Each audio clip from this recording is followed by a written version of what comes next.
at the APA conference in Seattle, Embark was awarded a grand award of the 2022 AdWheel Awards Competition. And I believe we have a slide with a photo of our very own Trustee Johnson receiving the award.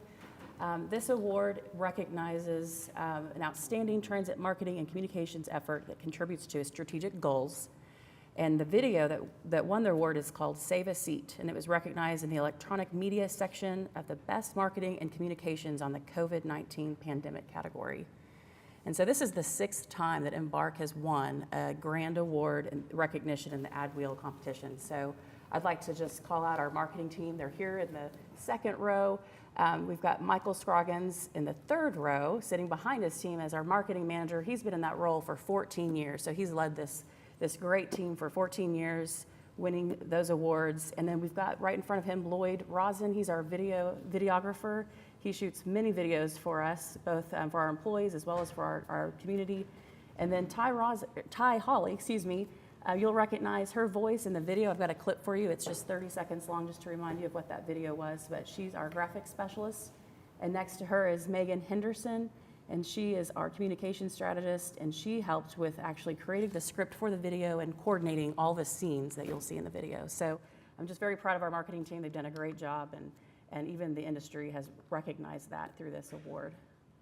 And Laura got in the picture here. Yeah. Yes, she was graciously accepted the award on behalf of COTPA, so we've got some great photos. They let me accept the award because I was there as a trustee. So Ty was also there, and I appreciate her being gracious enough to let me be the one standing on stage. So unfortunately, I don't know that we've received the award yet because the awards broke in transit to the meeting, so we were able to hold a prop, but not the actual award.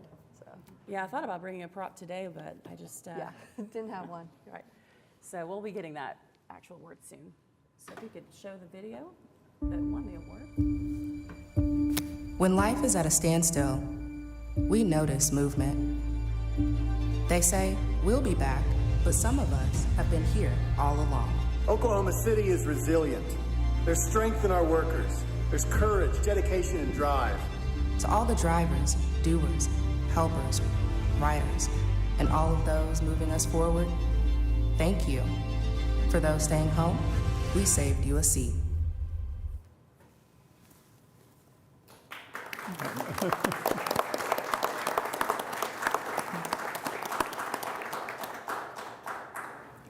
All right, thank you, and congratulations to everyone. So, citizens to be heard, I think we do have a couple, and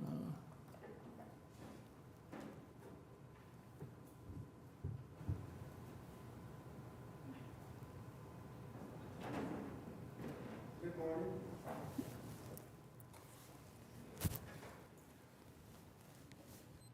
Good morning to the panel and everybody else is here. Thank you for having me. I do have one concern. It's on a city bus. I'm from Tulsa. I've been here for. Would you give us your name? Give us your name. Mr. London, Bobby London. Okay. I've been here for 2.5 years. I had neck surgery. The buses sometimes they break a little hard, and so back before my surgery, I had to stand and hold a handrail to ride the bus. And the lady, she put me off the bus and called the police and said I was going to either have to sit down or either get off the bus. So I refused to get off the bus because I told her about my surgery. Had to have surgery. Police came, they was very nice. I went on and politely got off the bus.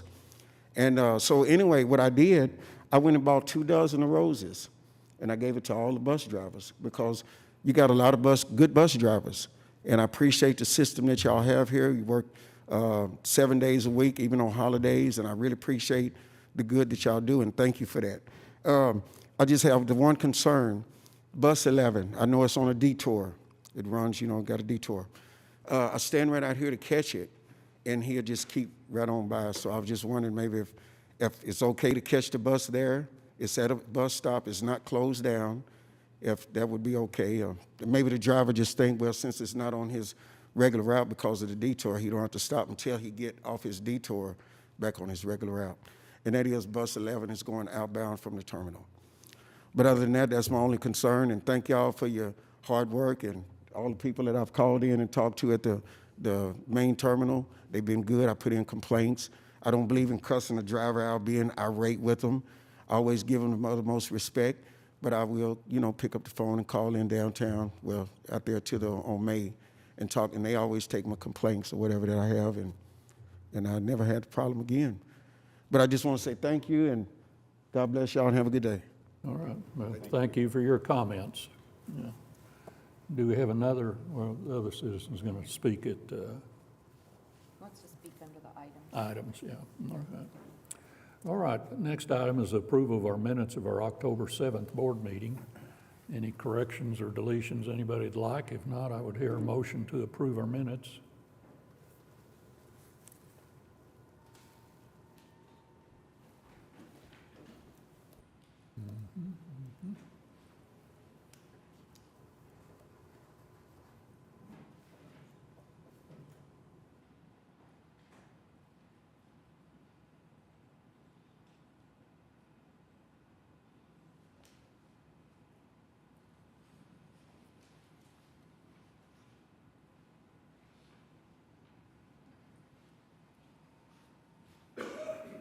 I move approval of the minutes. I second. All right. Oh, wait. Oh, there. It's been moved and seconded. All in favor, vote yea. Motion passes. Thank you. Our consent docket, we've got one item, and that's the resolution to adopt Coptis Park regular scheduled meetings, and there's a calendar in your consent docket, so if you can't remember the meetings on the first Friday, you might tear that out and take it and put it in your calendar. So I would hear a motion to approve our consent docket.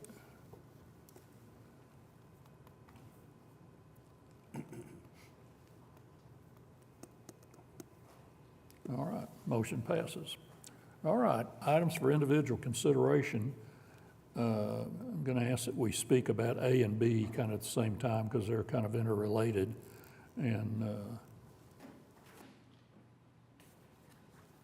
Jesse, shall he speak first or what, Jesse? Yes, so Let staff speak first. Okay. our Assistant Director of Operations, Jesse Rush, is going to come speak on items A and B. And I'll just remind the trustees that the transit center improvements that he'll be speaking about today were in our capital improvement plan that was approved back in June. And so he'll give you more details about the project. Good morning. How's everyone doing?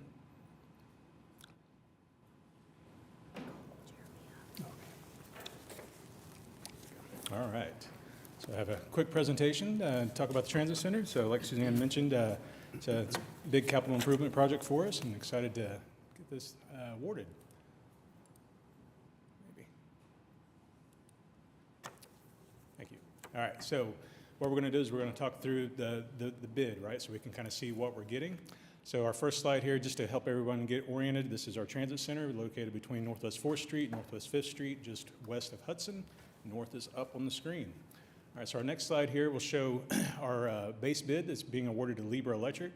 And so in that base bid, it includes updating our exterior canopy lighting, right? So if you've been to the transit center, around the perimeter of the transit center, we've got the canopies, and we've got those little light fixtures that are out there that are very, very dim.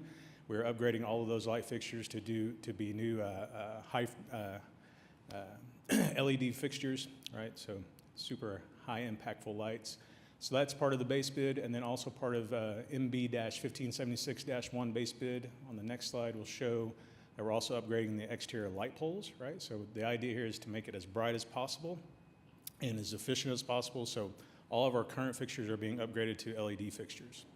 Then with our next slide, we'll start talking about the canopy lights at the building, right? So those also are old, outdated light fixtures, and we're upgrading those to LED light fixtures. So with this MB-1576-1 project, we're upgrading all of the lighting, exterior lighting at the downtown transit center. And then we'll move into our next project. This is MB-1576-2. And with this base bid at just a little over $1 million, we'll be adding quite a bit of features to the interior of the transit center, right? So we'll be adding an interior wall addition. So you can see that on the map here. Excuse me. So we're adding a wall here that essentially makes the entire north side of the transit center available for our operators. So right now, our operators come to the transit center. That allows them an opportunity to take a short break. And whenever they do that, right now, they have about 9 to 12 square feet to do that break in, right? And so we're having, at times, 15 to 20 operators come into the transit center. And like I said, they have a very small area to be able to take that break. With this addition, it really opens up that north side of the transit center for our operators to be able to take that short break. Also part of this base bid, on the next slide, we show the replacement of the existing millwork. So this includes the millwork at the customer service bubble, inside the customer service bubble, but also all the millwork and the cubbies back in the operator area. And then with the next slide, also part of the base bid, we're updating the public restrooms, right? So anybody that's been to the transit center knows that our public restrooms are in dire need of this upgrade, so we appreciate the board approving this for us. The public restrooms right now are very, very dark, and so the idea is to brighten them up, right? Make them more welcoming to our customers, and with this project, we'll be able to do that. Also part of this 1576-2, there's several alternates, and so with the next couple of slides, we'll talk about the alternates. The first alternate is alternate number 3, replacing the ballistic glazing. So ballistic glazing has a lifespan, right? And that ballistic glazing has nearly reached that lifespan, and it's time to replace it. So we're excited to be able to replace the ballistic glazing at the customer service bubble. The next alternate is the HVAC system. We struggled all summer to make sure that we kept this system running. There were several days where it would go down, and we were able to get the parts to replace it within a couple days, luckily. But there were several days where inside the building would get up to low 80s. So with the replacement of this, we're super excited to do that, not only for our operators and our employees, but also our customers. And then the final alternate here is the HVAC enclosure. Because we are a downtown facility, we've got to make sure that any exterior components have an enclosure, such as like trash enclosures, but also with our HVAC systems, they also have to have an enclosure if they're located outside. So that's the breakdown of the entire project. There's 2 projects included in this. We talked about that last time, that we separated them into 2 separate projects to try to get the best value that we could, and we feel like we did that, with the first project being a lighting project and the second project being focused on the building. So appreciate any comments or questions. Be happy to take those, if there are any. All right, thank you, Jesse. Thank you. Do we do the citizen now? And we do have a citizen to be heard on these items, Jeremy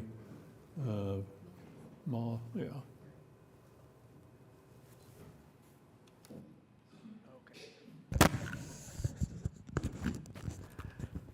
Good morning. It's good to be back. My name's Jeremy Moses. I'm a resident of Ward 5, 12205 Southwestern. Just wanted to comment on this project. I think it's badly needed. I've been there at night, and it is quite dim. Having said that, I just want to emphasize that the contractors do need to be mindful of accessibility for people like myself who need to do things like, going into the transit center to use the facilities, at least as long as they're open, or at least keep one open. I've got a colostomy and a suprapubic catheter. The latter was actually recently done, and in an emergency, I need to be able to use that bathroom. So just, wanting to make sure that we're looking at that as we go through this renovation. Thank you very much. Thank you. Well, I'm sure with your comments that the contractor has been brought to their attention on that. All right, any questions on A or B? Then I'd hear a motion to approve item A.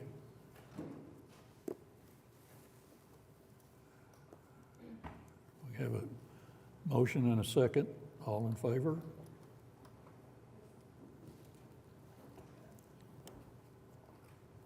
Motion passes. Then I'd have a motion to approve item B.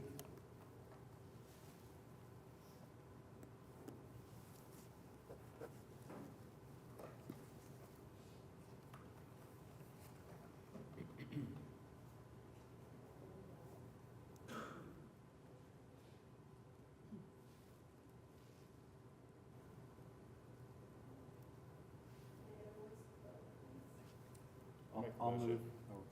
I'll second. Okay, all in favor of approving item B? Aye. Motion passes, thank you. Item D is a resolution for approving an adjustment to the, We need to do item C. oh, excuse me, item C, a contract for engineering services with Team Design. We don't want to give Mr. Flowers a heart attack out there. Just going to skip his item. Are you going to speak on it, Dennis? No. We have Corey Hubert here to Corey, speak on it. okay.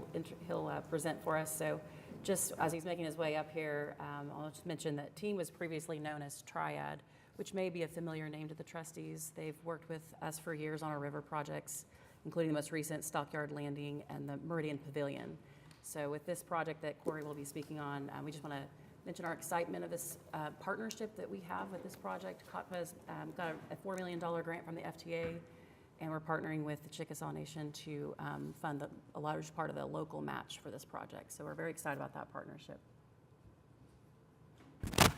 Thank you. Can you go? First, I want to talk about the overall resort project known as Ocana Resort. Hotel, restaurants, some meeting spaces and whatnot. This is a complete conceptual drawing, as you can see, as it includes the MAPS 4 bridge traveling north from the site over to the river sports area. In the far right image, you'll see a very conceptual drawing of the river ferry landing.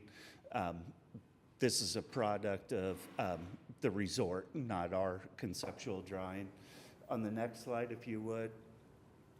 Some of our economic impact, the overall economic impact to the site.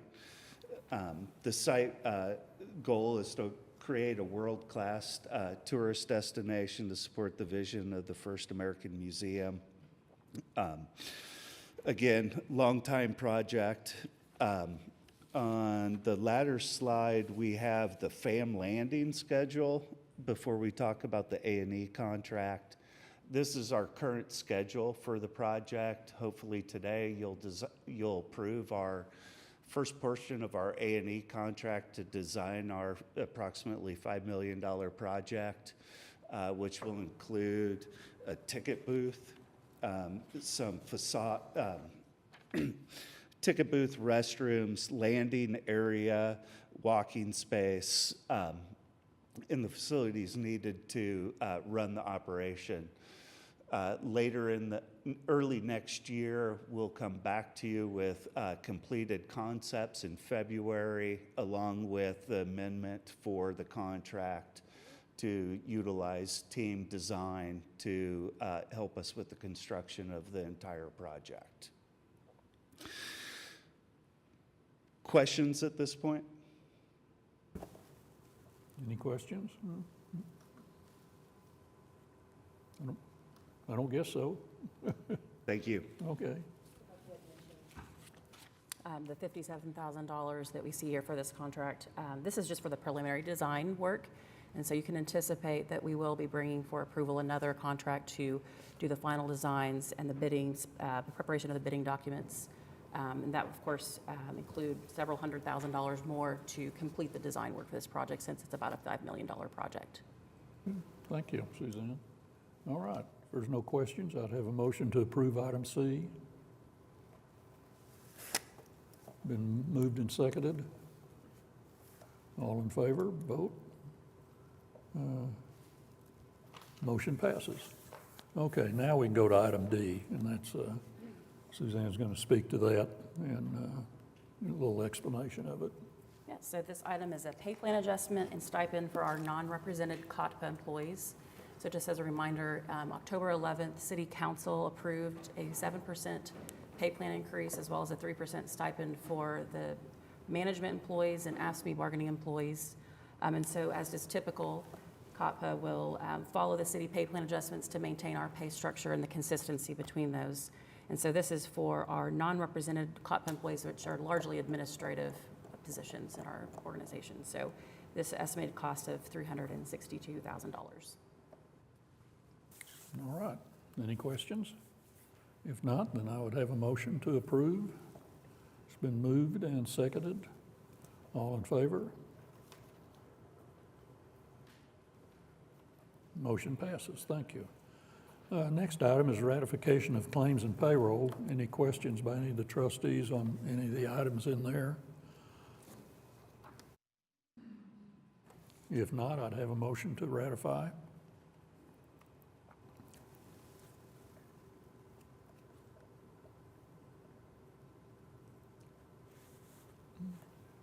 Moved and seconded, and all in favor? Motion passes. All right, our financial reports. And I think Suzanne's going to give us an update on several items on the financial reports. Yes, thank you. So where we're looking at on page 2 of your schedule of revenues and expenditures, budget to actuals, excuse me. It's page 2 is the transportation operations, and this is for 3 months ending in September 30th. And so as I like to do, I'll just draw your attention to our total revenues first. So the actual year-to-date revenue, you'll see in that last row of revenues, is $10.3 million, which is 3% above what we had budgeted.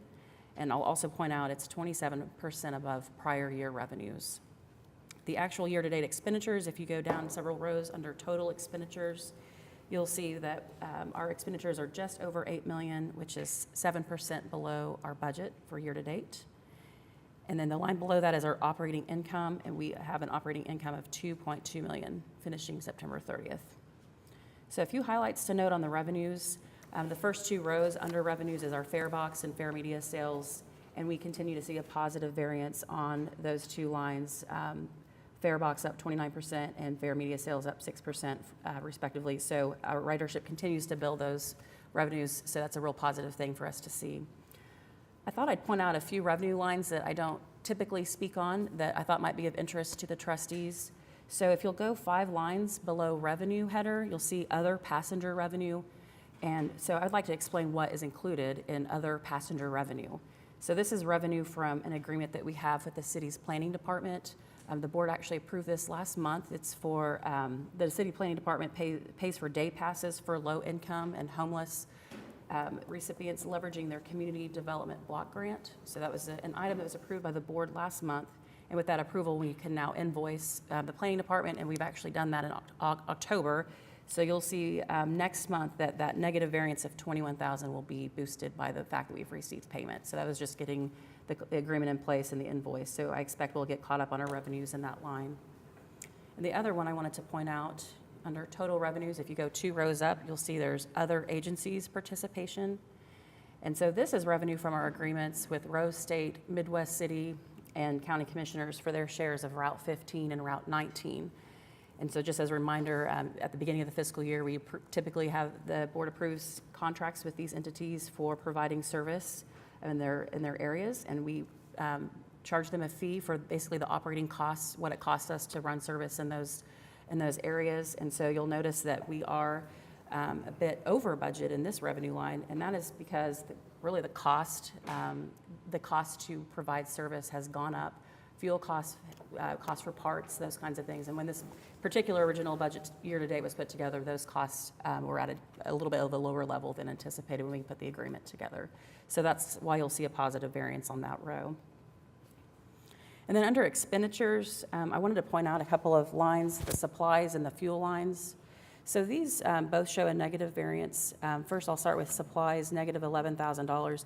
It's 1.5% variance, so it's not a large variance, but I do want to point out because the negative variance could continue to increase, and I wanted to make sure I alerted the trustees of that, just due to the fact that right now with the inflation, this parts, our repair and maintenance parts is in that supply line, and we're finding that the cost of parts is, of course, gone up with inflation, the cost to ship parts, shortages of parts, those are all factors in our supply line item being a little bit higher than budget at this point in time. We still have plenty of months to catch up, of course, but the large part of that overage is due to the repair and maintenance parts for our fleet.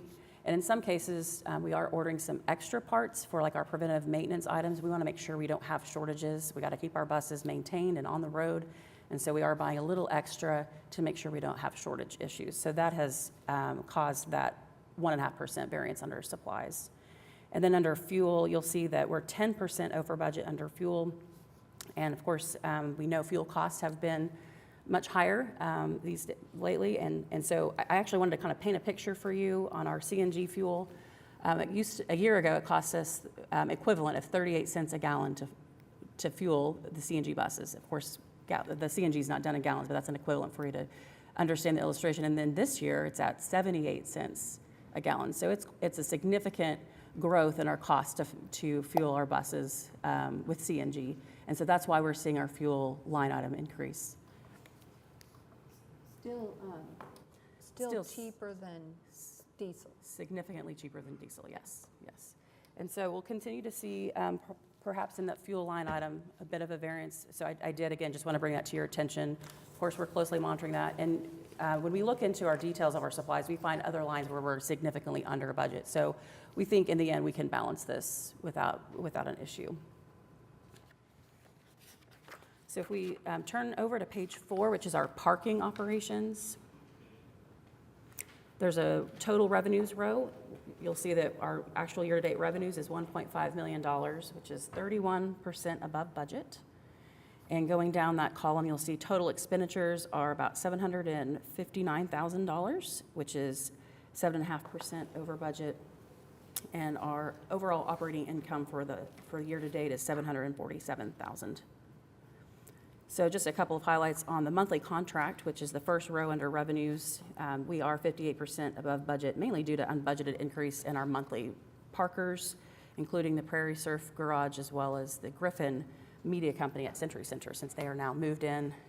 Their facility is looking really good, and so we now have an increase in parking in that garage.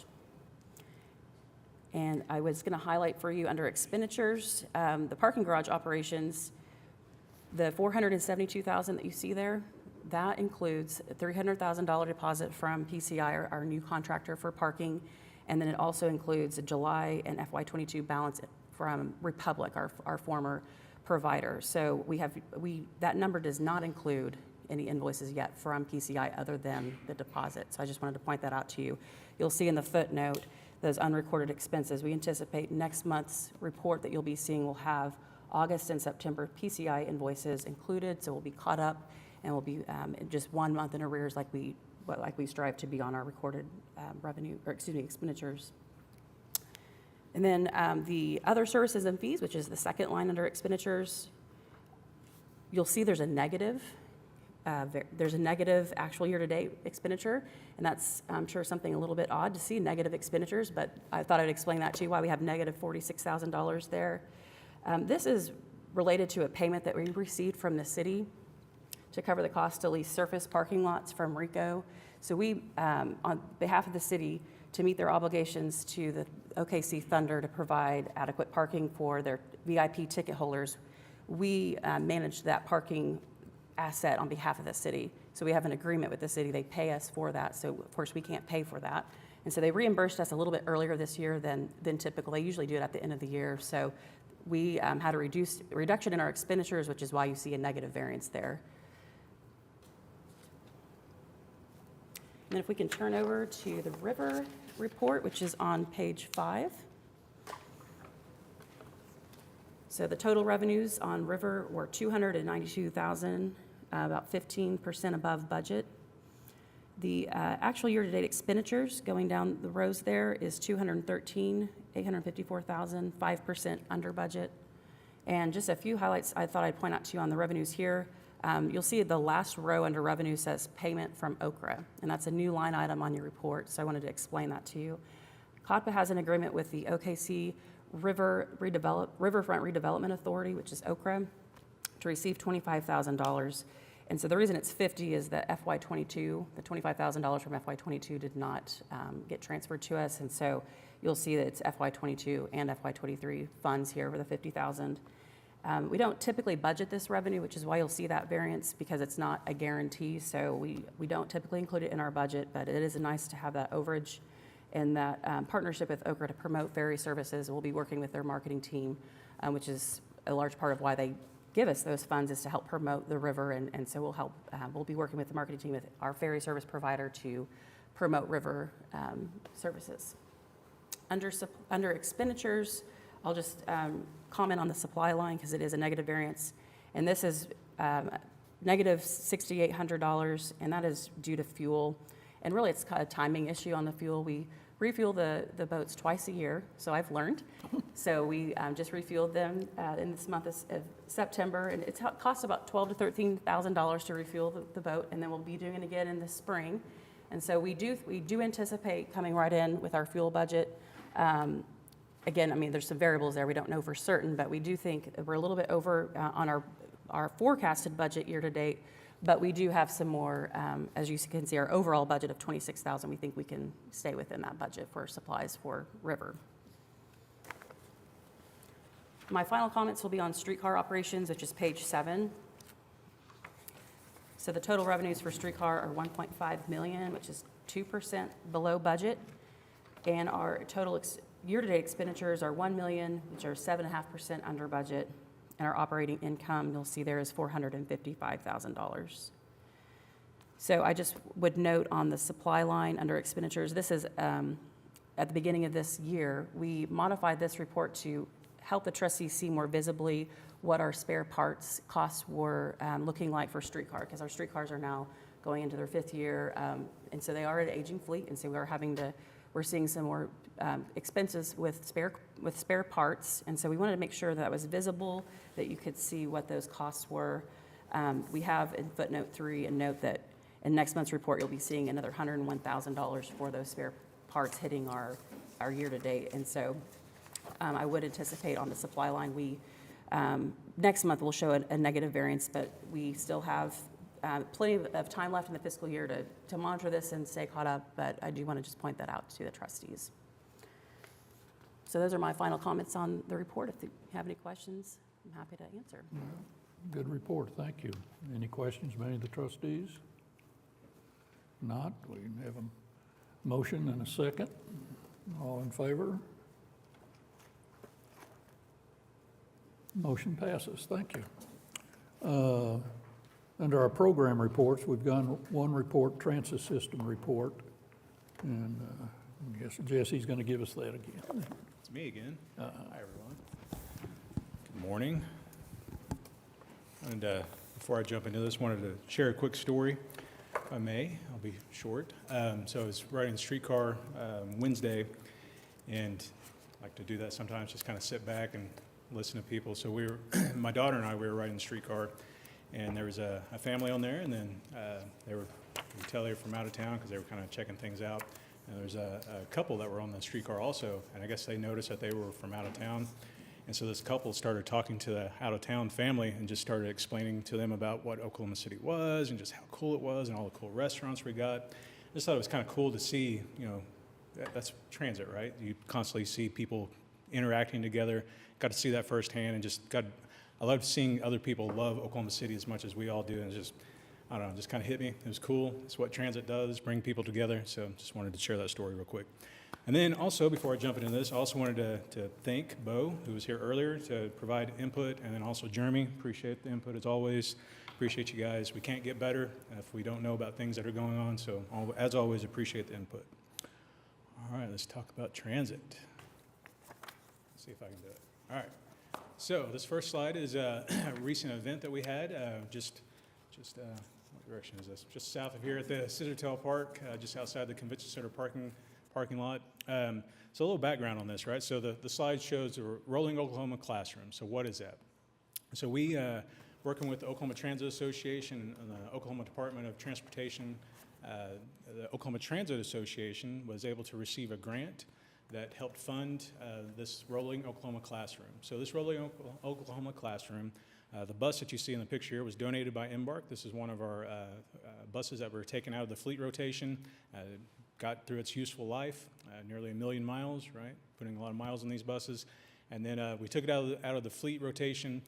Dennis and his crew was able to take this bus, and they went through the motor to make sure it was a reliable bus. and then they stripped everything down. It was down to the bare metal, completely repainted it, stripped the interior out, and refurbished the interior, all part of this grant. And we were able to basically make it, just like it says, a classroom, right? So it's got TVs on the inside for instruction. But what's cool about this bus is its focus is training on human trafficking, right? So we heard the story recently about Embark being a part of stopping human trafficking that was going on here in Oklahoma City. So we're excited to be a part of this. But it also provides training for mobility device securement, ADA accessibility, lots of different training opportunities. And this bus will go to different transit agencies across Oklahoma, right? And provide those trainings to different transit agencies that maybe don't necessarily have the resources to provide their operators with that training. So super excited to be a part of this Rolling Oklahoma Classroom, and the kickoff was just the other day. And so in attendance, we had Secretary Gatz was there. We had several from the state, and just great turnout. And then also, as always, wanted to give thanks to Cody, who pulled off, and the whole marketing team actually, that pulled off a fantastic event, as they always do. We're often, short notice and making things happen, but as always, when you're there, it just seems so seamless, and appreciate everything you do, man. Thank you. All right, so let's talk numbers. Next couple of slides, we'll talk about our ridership. So in September, our average daily weekday ridership was 8,498. You can see compared to year over year, pretty significant increase, so 23% increase over last year and a 44% increase over 2020. And our next slide is our average daily weeknight ridership. So again, continuing to see that growth in public transit and our bus system, with our average daily weeknight ridership being 397, a 31% increase over last year and nearly a 72% increase over 2020. Our next slide is our Embark Plus ridership, right? So this is our essentially 24-hour on-demand service, getting people to doctor's appointments and things like that. Our average daily ridership being 130, with a 2% decrease over last year, but a 4% increase over 2020. Again, we talked about that last time. A lot of folks are doing virtual doctor visits, so that's what we see as our decrease there. Next slide is our total ridership for the Oklahoma City streetcar system, being at nearly 16,000 for the month of September. This is nearly a 1% increase over 2021, but a 13% increase over 2020. And then we'll talk about our Spokies. So big jump there, right? So we love seeing that ridership. We think that this is mostly due to rolling out our drop bikes, getting those pedal assist bikes. Again, if you haven't ridden one yet, please do. They're very exciting. But we saw an 81% increase over last year with a 575 total ridership for the month of September. And then finally, our river cruises saw a 27% increase over last year with a 668 total ridership for the month of September. Any questions about our ridership numbers? Yeah, go ahead. All right, well, I'm going to go ahead and jump right. So yeah, sorry. Jesse, I do have a question. I'm fascinated by this Rolling Oklahoma Classroom and the effort to address human trafficking. Yep. Is that education effort purely directed at other transit systems, or is there an effort to engage like school districts or anything like that? Yeah, so the grant was specific for transit agencies. I mean, there's, if we wanted to help fund some of that, I'm sure we could look at other avenues to do that training for sure, yeah. And are bus drivers trained in how to recognize? They are, yeah. So we've had several outside agencies come in and train our operators to recognize that. We've partnered with Palomar. They've done a fantastic job of making sure that our supervisors specifically are able to identify human trafficking, but also domestic abuse or anything of that nature. Really just, I mean, we really are. We're super connected to our community, and we wanted to make sure that we're able to identify something like that's going on to not only get people where they need to go, but also provide resources and help to our customers. And I just wonder if there are any partnership opportunities where we might describe ourselves as a rolling refuge of sorts for people who might be experiencing or at risk. Yeah, so one of the things that we're wanting to look at and working with our safety department and really every department within Embark is looking at making our transit center and our buses a safe place, right? So you've seen those signs with the hugging character, right? Making the transit center and our buses, making sure that everyone is trained on how to identify that and what to do if they're approached, but also making our transit center one of those spots also. And so we're looking to hopefully get that implemented soon. Thanks. Yep. All right. Any other questions? All right. I've got BRT update. You too. got one Sorry. more? Okay. Yeah. You still got me for a few more minutes. All right, so next couple of slides here, we're talk about our BRT update. Thank you, Juanita. One more. All right, so we are continuing with our BRT platform, our rapid platform construction. So this one here is specifically at the New View there on North Classen and 42nd Street. And so just a reminder, the next couple of slides are right around that area. This is the specific area where we're implementing a mid-block crossing, right? So similar to like the mid-block crossing that you see on 23rd Street, it's fully signalized, right? So we want to make sure we make it as safe as possible for our customers to get from one stop or one side of Classen to the other side. And so the way that works is, so if say you're going outbound, northbound at Classen, but you want to go to New View, you get off at the stop, you go to the ADA accessible pedestrian crossing, you press the button, red lights go up across Classen, all traffic stops, you get the audible signal to be able to cross Classen. There is a refuge area in the middle, just in case, but we're planning to set that up to where you have plenty of time to cross all of Classen safely, to be able to get on the west side of Classen and be able to access New View if you needed to, or vice versa, to get back, right? So the next couple of slides will show the construction of those stops. So this is our outbound, northbound Classen and 42nd Street. A couple of things to point out here. So you'll notice in the picture, you've got the raised area, that's our BRT platform, but just behind that, you've got sidewalk area, right? So that's our pedestrian access around the BRT platforms. The idea there is that you don't have to cross through the BRT platform to continue your pedestrian access, but you go around. And then as promised, you know, we promised that we would add additional lighting at every single BRT platform. That's what you'll notice there, where you've got the two gray conduits sticking up out of the ground and the bolts sticking up out of the ground. That's our lighting base, our concrete base for the light poles. All right, and then the next one here is southbound or inbound at North Classen and Northwest 18th, just outside of the Saucy Sicilian that just opened, I think about 12 days ago. All right, so Kristen Torkelson, the project manager for the BRT project, but also our outreach coordinator for the BRT project, has been in constant contact with the Saucy Sicilian. Last thing we ever want to do is impact a business that just opened, so she's doing a great job helping coordinate those efforts. This is our northbound or outbound at North Classen, Northwest 18th Street. This is just outside of Homeland. You know, you've got the Homeland there on the corner. This stop is right there at that corner. Again, providing access to what our customers need, right? So providing access to food resources. All right, so let's talk numbers for the BRT. So the very first line here is our MC-0619. This is the FTA funded part of the project. So this is our platforms, our traffic signals, things like that. So we're about 15% complete there. The reason why it seems like a low number, even though we've got a lot of stations built, that also takes into account all of the amenities at the stations, right? So those are long lead items, and so as we start seeing those being installed, this number will start to increase quite a bit. The next one there is the local match funded. This is our bike and pedestrian improvements, right? So anytime we're adding sidewalk or that connectivity to those BRT platforms, that's considered part of the local match. And so we're about 8% complete there. The next one is our water line betterments, right? So we partner with Oklahoma City Water Utilities Trust, and so anytime we were looking at relocating or moving a water line, a lot of times those water lines were built in the early 1900s, and so we wanted to make sure that we were upgrading those water lines to continue the lifespan on those water lines. So the station stop's complete, so we're 11 of 32 complete, so we're just trucking along there. And then total complete of the project, we're about 14% complete. So we're a little over 3 to 4 months into the project, about 14% complete. Again, a lot of that's been focused on the underground work and the concrete work at the station platforms. But as we start adding those amenities and the traffic improvements and things like that, these numbers will start to grow out. All right, that is the BRT update. Any questions? How about the updates of the park and ride areas?